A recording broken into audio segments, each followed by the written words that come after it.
Sorry, I was ripping the string off of my shorts. Do you need to do that right now? Yeah, have you ever had a string hanging off a piece of clothing?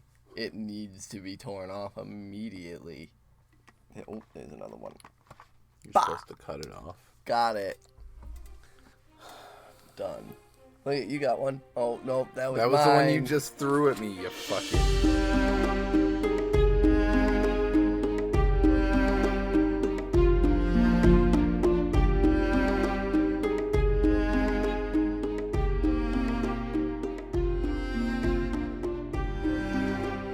What up? Welcome to another episode of Brotherhood Without Manners.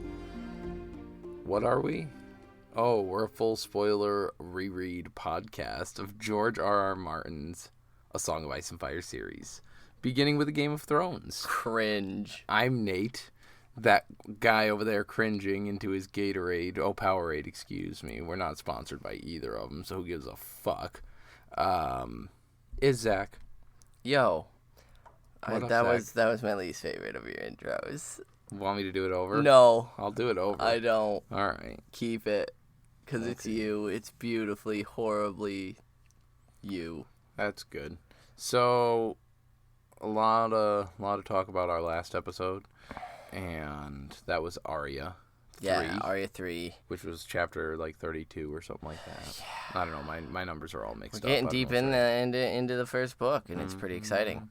But Arya was chasing some cats around and ended up finding herself in the dungeons near some dragon skulls, which scared the bejesus out of her. Yeah. And then she ended up overhearing a conversation that really no one on Planet Toast was ever supposed to hear. And that'll actually have some implications in today's chapter, but as well as book-wide, as we know at this point. Again, we are a full spoiler reread podcast. Yes. So, regarding last chapter, we got some contact. We got some correspondence. We've been getting a lot of great correspondence from you guys, and we appreciate that. Keep writing into us. Keep letting us know your thoughts. But we heard again from the Not So Silent sisters, who decided to join us and try to keep up with our reread, which we are thrilled that you guys are doing that. And they had some thoughts on Arya 3. One, they bring up the cat, and how this cat pops up again, also appearing as Tommen's bad cat in A Feast for Crows. So this is a theory that I'm a big fan of also, Afton. And so the reason we didn't go so heavily into detail on the theories was, A, we were lazy and didn't research up on them enough to where we felt comfortable and confident talking about them. Second, because we really wanted to bring it up more when he does appear later on in the series. And they also mentioned that also in Clash of Kings, it seems like the same cat brushes into Sansa, and that's also that's one of the theories I subscribe to, that I believe it is the same cat, and so that's another thing I was waiting for as well. But you guys beat us to the punch and kept us on our toes, and I like that. They also mentioned, excuse me, that Brandy has started reading Dunk and Egg, and they like the comparisons between Egg and Arya. Yes. So I'm so glad you're reading Dunk and Egg, because I am the so biggest fucking fangirl over Sir Dunk the Lunk, and Egg is my favorite little fella ever. So I hope you're enjoying this. Yeah, if you are listening to the sounds of our voice and you aren't being extremely intelligent like Afton in beginning Dunk and Egg, you should read it, because it's fun, it's whimsical, and it's great. So she... They compare Arya and Egg about how they're both sarcastic, bold, and stubbornly insolent, and we just tend to love them regardless, and also being unrecognizable when they need to be. So, if you haven't read Dunk and Egg, we probably will at some point here on our podcast, but that's in the future. Yes. They mentioned Varys and Illyrio, and they brought up, similar to the discussion we had, which was... really, is Fagon Aegon going on yet? Have they been in contact with Jon Con? What the fuck is happening? Why is Illyrio in King's Landing having this conversation? And so they gave some inductees for Arya 3. So Brandy's is I wish I gave this inductee, but I didn't have to. Brandy is bringing in the kitten, the cat, the Tom, Balerion, Rhaenys' kitten, whatever you want to call it. And I think that's the greatest one because I'm doing some cat cuddling. Yeah, she says, dude's been through some shit with the sack of King's Landing and the sociopath child Joffrey, which, truth. And Afton gives her inductee to Syrio and says that he is the first steps of Arya turning into a warrior. And absolutely, Arya will continue using his mantras even in to Winds of Winter sample chapters. Check out our Patreon. And they also did have some thoughts on our current chapter that we'll be reading today, which is going to be Eddard 8. And so we'll mention some of that stuff as we reach it, because we also had some thoughts that are the exact same thoughts. Yeah, we have some very similar stuff to say. So we'll be throwing in some the things they mentioned. Before we do that, we have to apologize to all of you great folks over in the UK. The UK. We don't have access to a lot of the great content from the iTunes store, which is now the Apple Podcast stuff, whatever that is. I think we all know how I feel about that. We had missed over a review from somebody that came in the middle of last month, Bly's H, on iTunes, and they left us a wonderful review, a 5-star review there.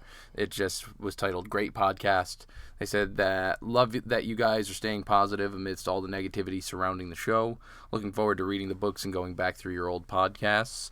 We're glad you're enjoying it. We hope you heard our episode last week. Yeah, we know a lot of people tend to side on the negative with the show, which is okay. You know, you can not like something, and that's fine, but I enjoyed it. I really did. And I don't think that it's self-deceitful to say that, because I truly do enjoy it. I thought... Yeah, so you probably heard our thoughts on the that's it. I'm just saying that the fact that someone out there is connecting with that positivity, like, I appreciate that. Out there in Great Britain, you keep it real. Thank you for the wonderful and thanks for listening. review, Thank you for writing in. Please let us know some of your thoughts on what's going on. That was Bly's H. Bly's H.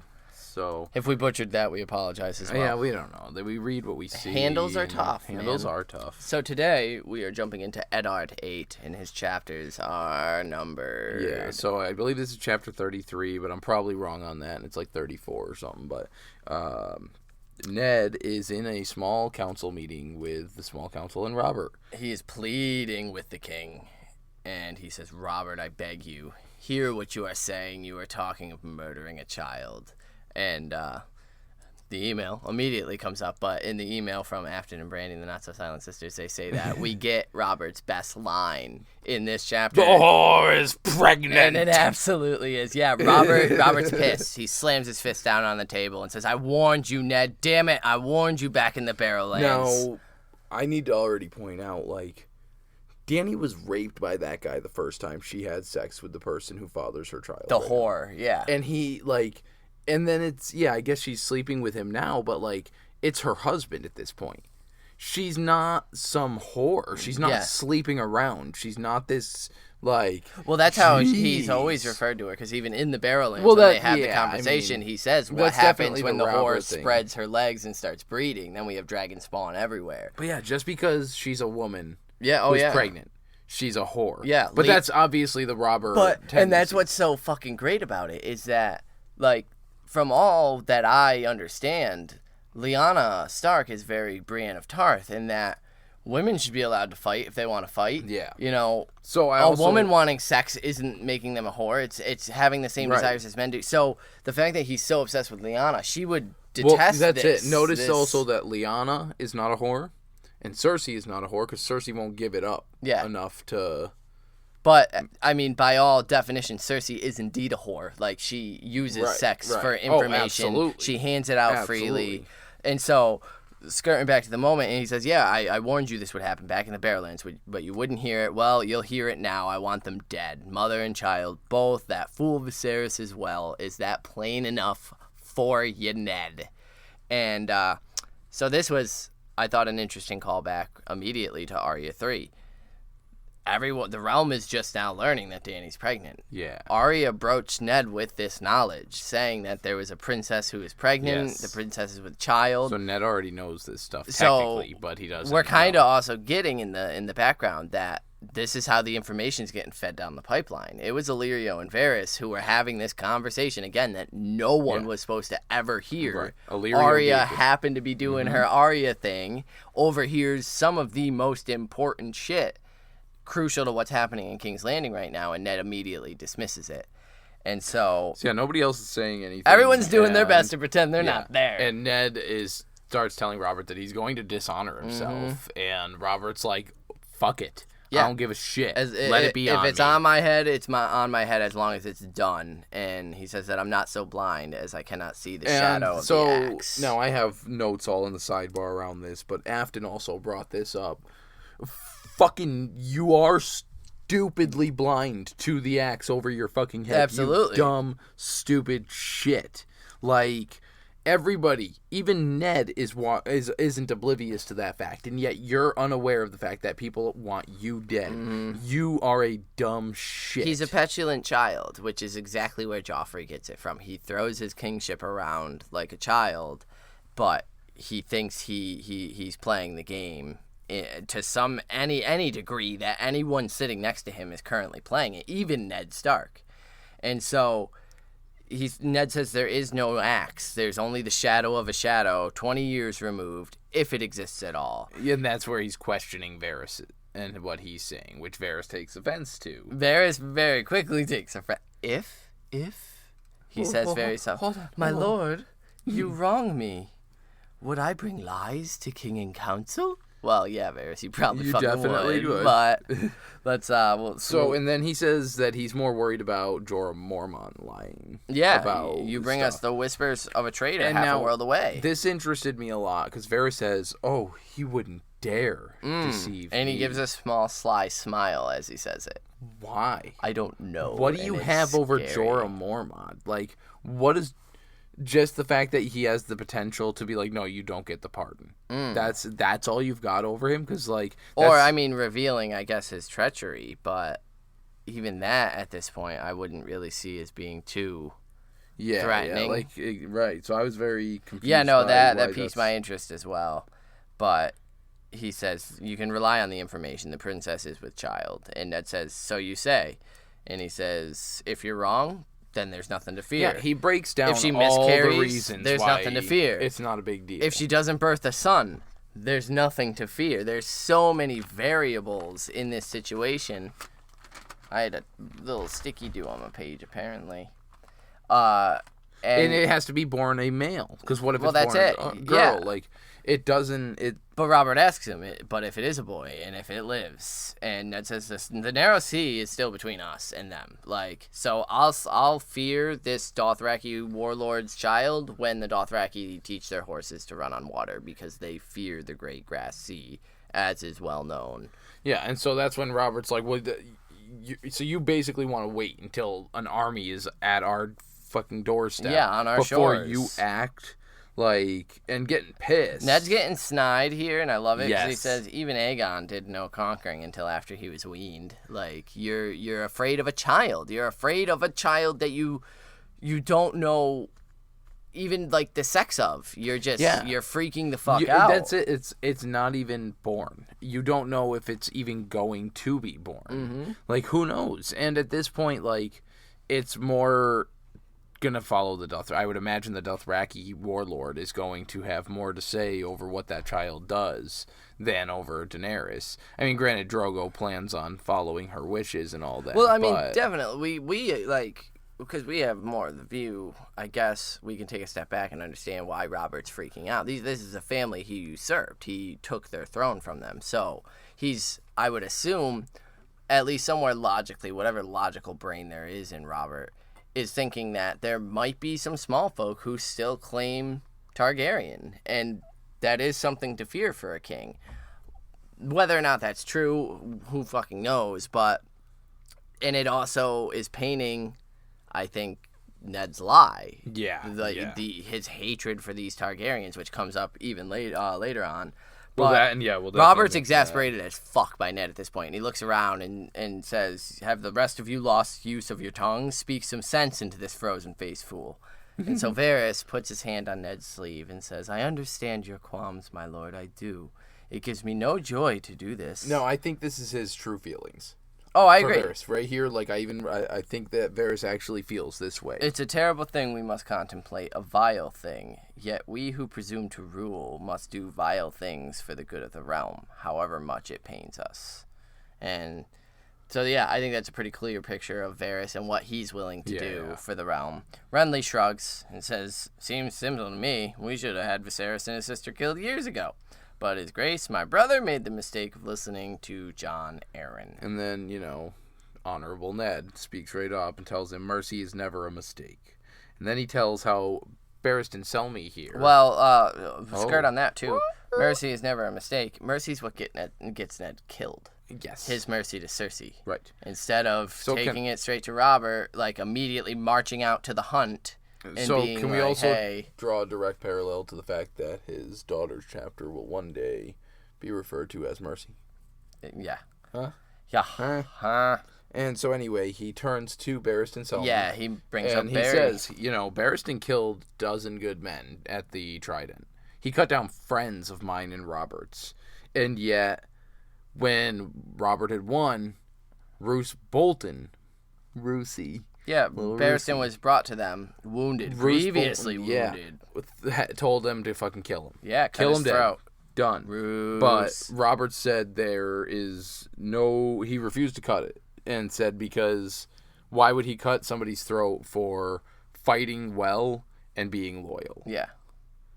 And he sent his own maester to kill him up. Yeah. And he tells Robert Wood that man were here today. Damn, yo. Yeah. What a Ned, burn. shames him in front of the small council. Hardcore. And it said that Robert had shame enough to blush. And Ned's kind of getting to him a little bit. And he says that it's not the same. Sir Barristan was a knight of the King's Guard. And Ned immediately and he back. says, whereas Dany is a 14-year-old girl. Why did we rise against Aegon if not to put an end to the murder of children? So it says here that Ned knows he's pushing way past the point of wisdom at this point, but he can't not say anything at this. Like, it's just too much. And Robert growls out to put an end to the Targaryens. And Ned says that, I never knew you to fear Rhaegar. And he's trying to keep the scorn out of his voice, but he's failing. And this is brutal. And he says, have the years so unmanned you that you tremble at the shadow of an unborn child?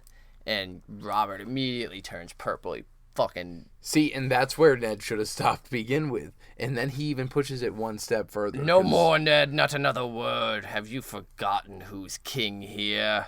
And Ned says, no. Have you? No, your grace. Have you? Yuck. Robert screams, enough. I'll be done with this or be damned. What say you all? And so Renly says, she must be killed. Kill her. Varys says, we have no choice. Sadly. Barry the Bold. Barristan steps up. Straight up for Ned's side. He's like, sorry, I just There is can't. honor in facing a man on the battlefield, but none in killing him in his mother's womb. I must stand with Lord Eddard on this. Forgive me, your grace. Pycelle clears his throat, which takes a long time. Gross.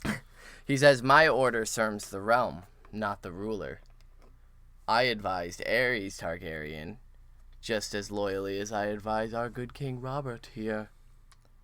I bear this girl no ill will, but if it comes to war, how many innocents die? How many towns burn? How many children will be ripped from their mother's arms? Yeah, and so Littlefinger also pitches in a little bit there, too. Pycelle starts stroking his beard here, and, like... God, he's gross. Just the description, it was interesting. It said infinitely sad, infinitely weary. Like, I don't know why that just piqued my interest, but I fucking hate that he's slime pushing bag. it so hard. And yeah, he says, is it not wiser, kinder even, that Daenerys Targaryen should die now so that tens of thousands might live? Yes. So he's preaching I'm the wise old man thinking about the masses, not the one. Which is bullshit. Yeah. Fuck so off, Pycelle. Littlefinger comes up last. Mm-hmm. And he kind of just agrees there with... Yeah, it said he was stifling a yawn as Ned turns to him, which, Littlefinger don't give a fuck about what's happening. And he says, when in bed with an ugly woman, the best thing to do is close your eyes and get on with it. Waiting isn't going to make her any prettier.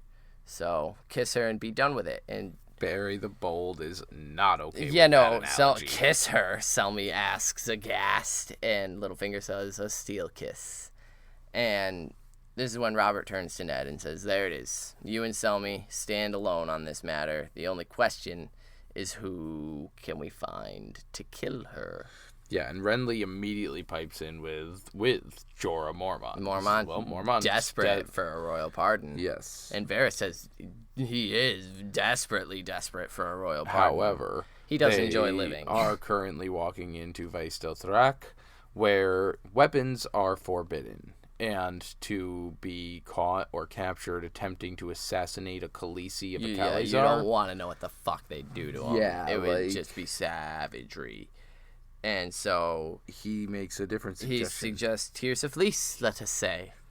And Pycelle's sleepy little eyes flick open, and he squints suspiciously at Varys. Now, our correspondents mentioned this scene here a bit. Yeah, the Not-So-Silent Sisters. We also had some notes ourselves here. So let's first mention our notes. My first thought was, why? Was it because of the fact, and they mentioned it for this reason as well, was it because he was aware that Tears of Lys have recently been used in King's Landing for Jon Arryn's death? I also was wondering if it's not just kind of red herring stuff where he's just, poison, I'm going to sit up and pay attention now because there's poison talk and this is... And so I'm not really sure where I lie on the spectrum, whether I believe it's because of him being aware. Because I really do think he's fucking dumb. I could see Varys being aware of what killed Jon and Varys, the poison. Yes. And so I could see him throwing it out there as a who reacts. As some bait. And that's Varys continuing his game. And then Pycelle being Pycelle. I don't know if Pycelle knows. I think it's more... He's always a fan of mentioning how poison is used by eunuchs and foreigners. And that's it, yeah. And so I think the fact that Varys is mentioning Tears of Lys, which Ned just mentioned, and he tried to push on Varys, poison is a eunuch's weapon. I think it was just that, where this eunuch, this spider, is sitting at the council in front of the king mentioning Tears of Lys, a poison. But yeah, so he perks right up about the poison mentioning. And the king replies back that, no, that's a coward's weapon. That's not for what we want. And Ned says, you send hired knives after a 14-year-old girl and still quibble about honor? And at this, he stands and rises. He pissed off Robert. He is Ned. And... he tells him to do it yourself. The man who passes a sentence should swing the sword. The famous Ned line. Look into her eyes, see her tears, hear her last words. You owe her that at least. And Robert's fucking pissed. He says, gods, you mean it, damn you. And he grabs a flagon of wine, but it's empty, so he chucks it against the wall. Now, that's the second time Ned has told him he who passes the sentence, or he who, should... You all right? I'm fucking this all up. It's like I'm having a stroke over here, man. He chucks the wine flagon against the wall. It shatters, and he says that I am out of wine and out of patience. Just have it done. And Ned says that I will not be a part of murder. Do as you will, but do not ask me to fix my seal to it. And it says that for a moment, Robert doesn't seem to get what Ned's saying, that defiance isn't something he's often used to dealing with, and that slowly it kind of dawned on him, and his face changed, his eyes narrow, and a flush creeps up his neck, and he points an angry finger at Ned. Yeah, he does. He says, Ned, you will do as I command, or I'll find a new hand that will. And so Ned's suave as shit. This is like Ned's just owning some shit. But he says, I wish him every success, and he unfastens his ornate silver hand that's holding the folds of his cloak together, the sign of his office, and he lays it on the table before the king. Sadly, it says. Yes, he's saddened by the man who pinned it on him, the friend that he had loved, his brother, basically, growing up. This isn't Robert. This killer fucking line. Just this huge burn where I thought you a better man than this, Robert. I thought we had made a nobler king. So yeah, Robert is at this point choking on his rage. Out, damn you. Go, run back to Winterfell. Make certain I never see your face again, or I swear I'll have your head on a spike. You good? Yeah. That was pretty fun. Sweet. All right. I loved it. I love Robert. He's so much fun. Ned So Ned just bows. bows and leaves. Turns on his heel and bounces. And as he leaves, discussion resumes. Yeah, nothing happened. Pycelle suggests the Faceless Men. Which is sick. On Bravos. And Littlefinger responds with how absolutely expensive they are. Let alone to kill a Khaleesi, a princess. Now, we had mentioned in Arya 3 how we weren't sure if, Martin had certain things in mind during that conversation with Illyrio and Varys. Yeah.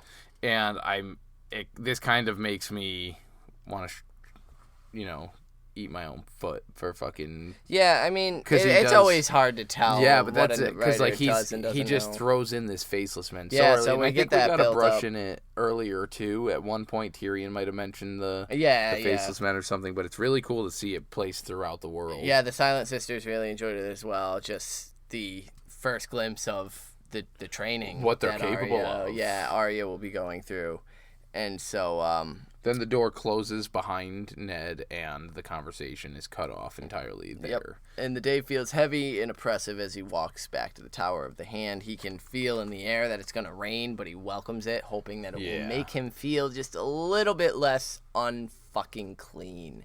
Because everything's just dirty around him right now. It's just... This is a filthy place. Yeah, so when he gets to his Solar, he summons Vane Poole and tells him that they're returning to Winterfell. And Vane says that he'll begin making the arrangements at once, but it's probably going to take like a fortnight to get everything ready. Well, I quarreled with the king. Yeah. And we may not have that long. I may not have that long. Yeah, Robert mentioned my head on a spike.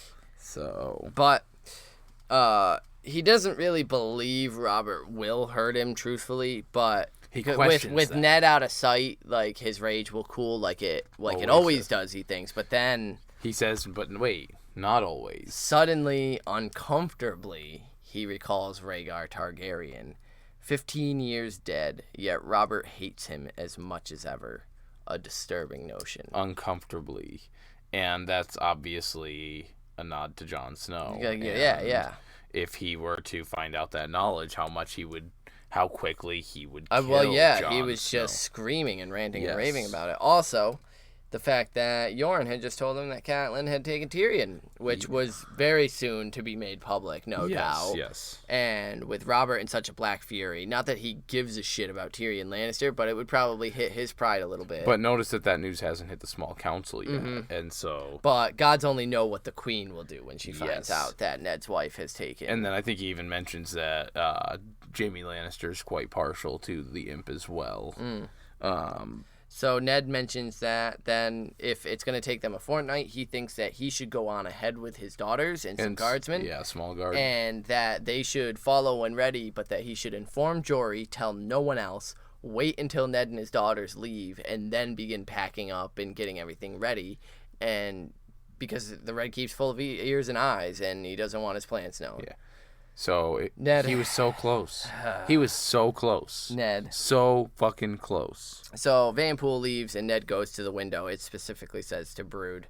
And it says he's just thinking on a lot of things. Robert left him no choice, but at least he's going back to Winterfell. But so he thinks about maybe having another child. Yes. Because lately he had been dreaming of snow and of the deep quiet of the Wolf's Wood at night. I'm glad you read it. Weird.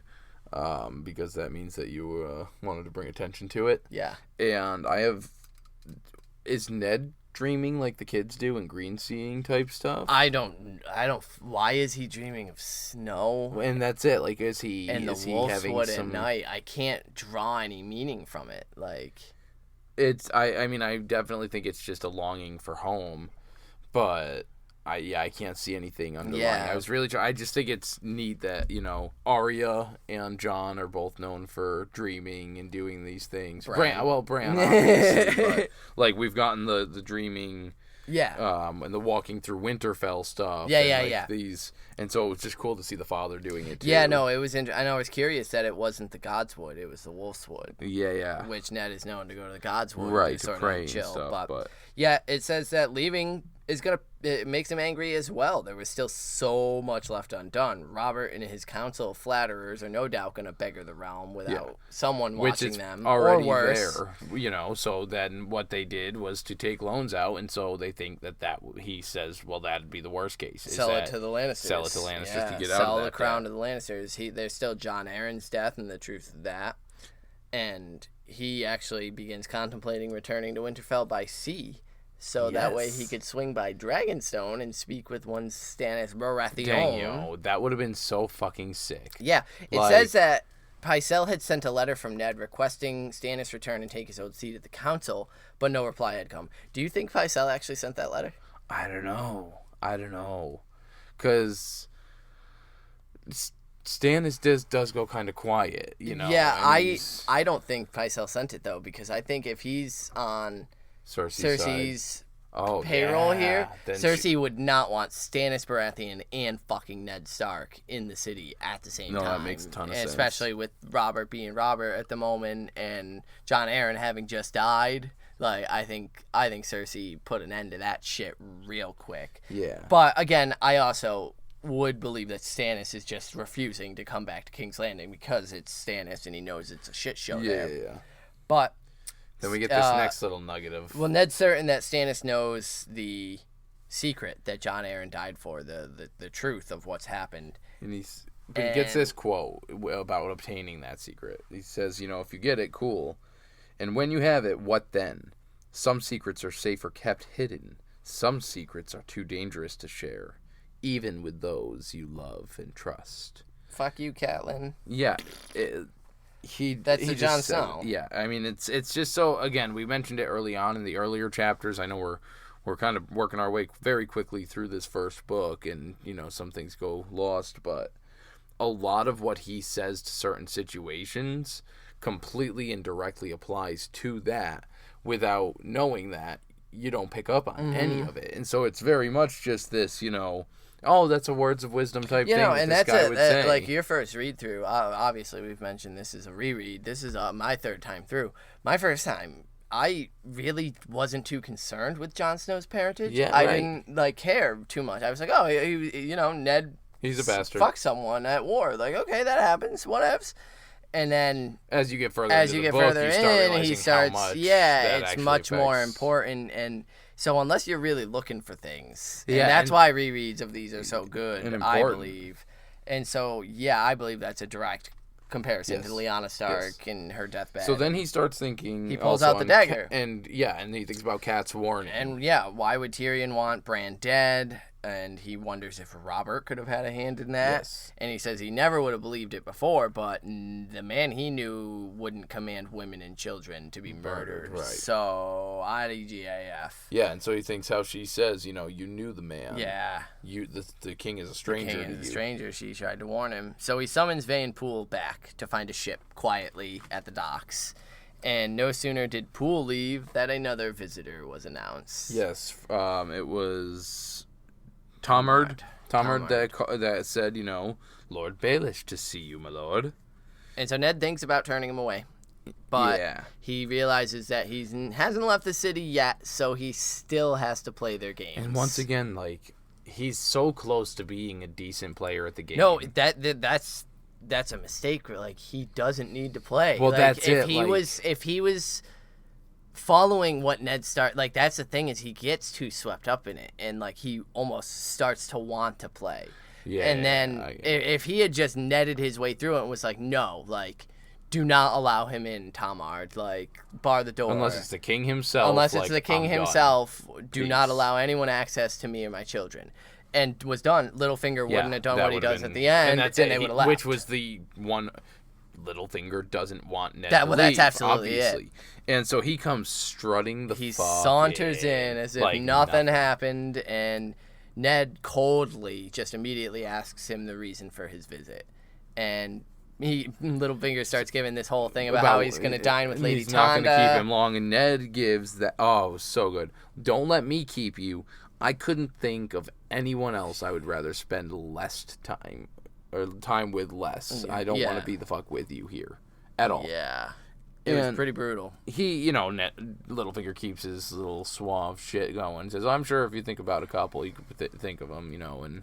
So I just, harking back to something else with that, he says, I'm sure you could come up with a couple other names of people whose company you would enjoy less than mine right now.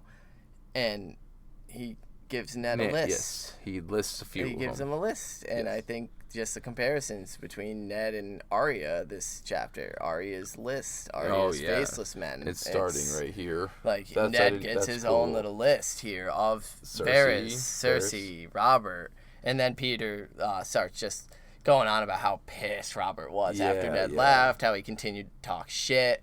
The words ingratitude came up and insolence, and Ned doesn't honor this with a reply. Yeah, he doesn't give a shit. But then Littlefinger goes on to try and explain how he more or less saved this girl's life. Yeah, he convinced them that the faceless men were too expensive, so it was decided that Varys will quietly make it known that a lord will be made of whoever can kill the Targaryen girl. Ned is absolutely disgusted by this and says, we grant titles to assassins. Yeah. And Peter shrugs again and says, titles are cheap, faceless men are expensive. And honestly, I probably did her a favor. A drunk sellsword is likely going to botch it, and then the Dothraki will be on their guard. A faceless man, she would be dead already. It's done. It's 100% guaranteed once you pay a faceless man. They are not going to fuck it up.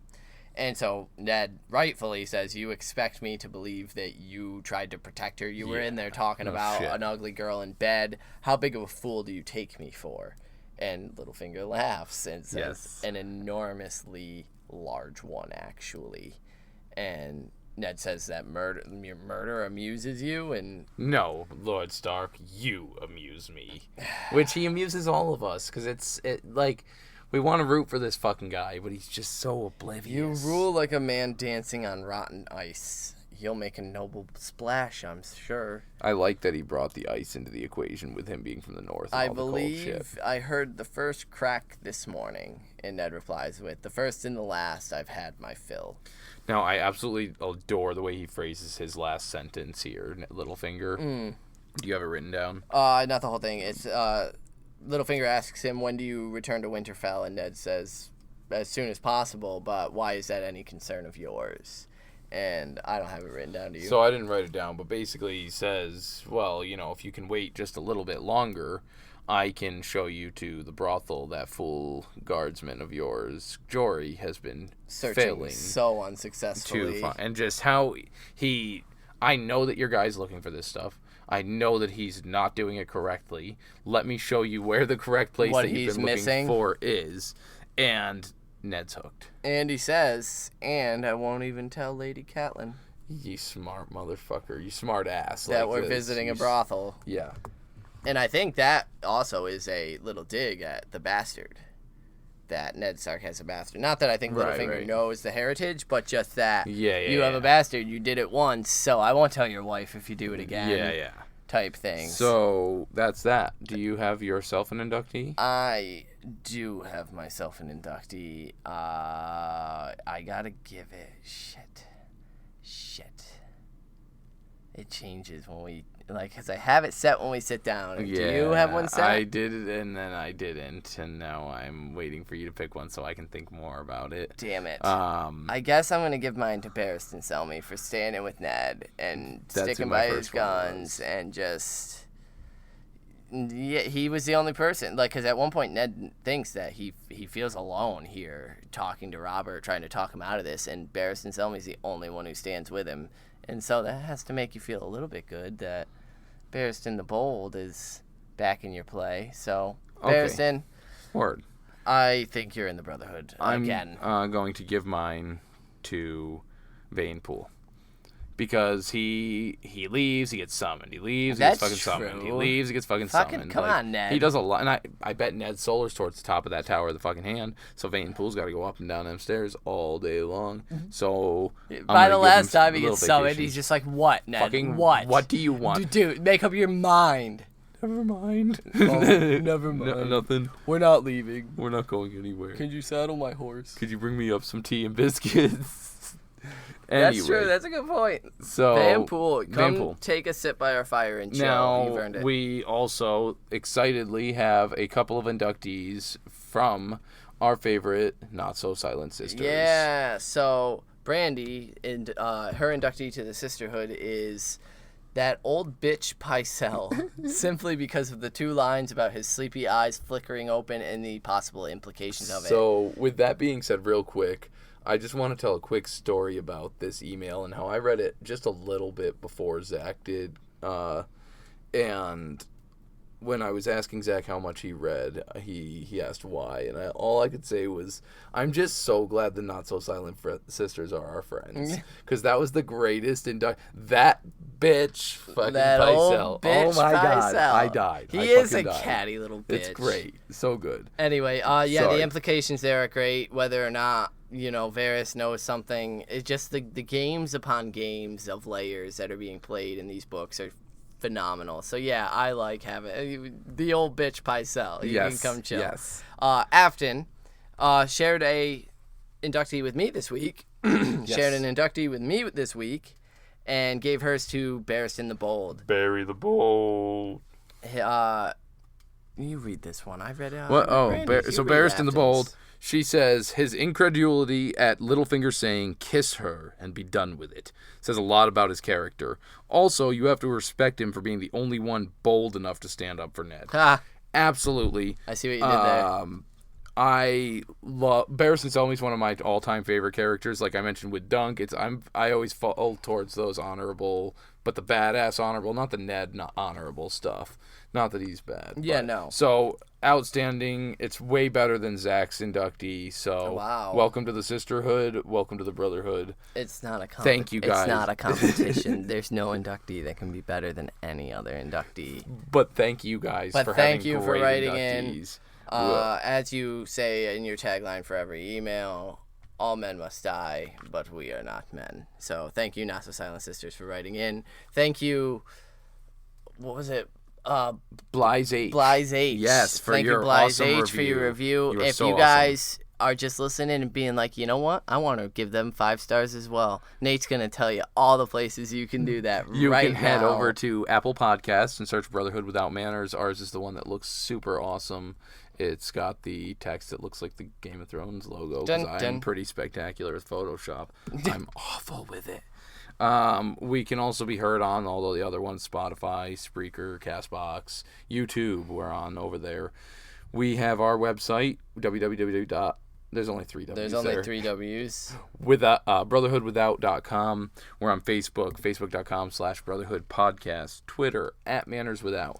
Instagram, @brotherhoodwithout. If you want to understand all our fucking annoying Mercy references, check out our Patreon at patreon.com/withoutmanners. That one. And we are also working on releasing the Theon sample chapter. Yeah. So that should be coming up. Now that we've got the show episode down and behind us from last week, we've got a new project, and that'll be another Patreon episode for everybody. Yeah, we apologize that the show wrap-up episode has been delayed a little bit. Had taken so long to get out, but we hope you enjoyed it. We got it recorded. We got it nailed down. We're just finishing up some final editing on it. No, it came out last week in this episode.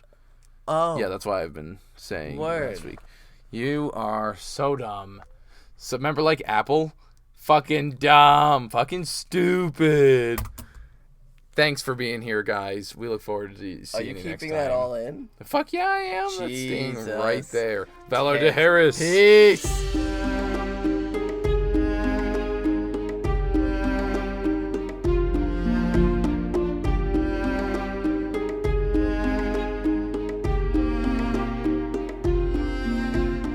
What's up, everybody? It's Nate here from Brotherhood Without Manners.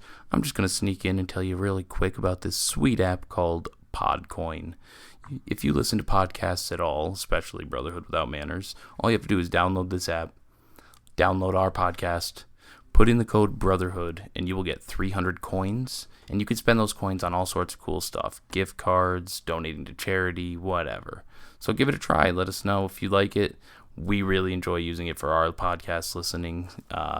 you can get free stuff. So why not take advantage of something you already do?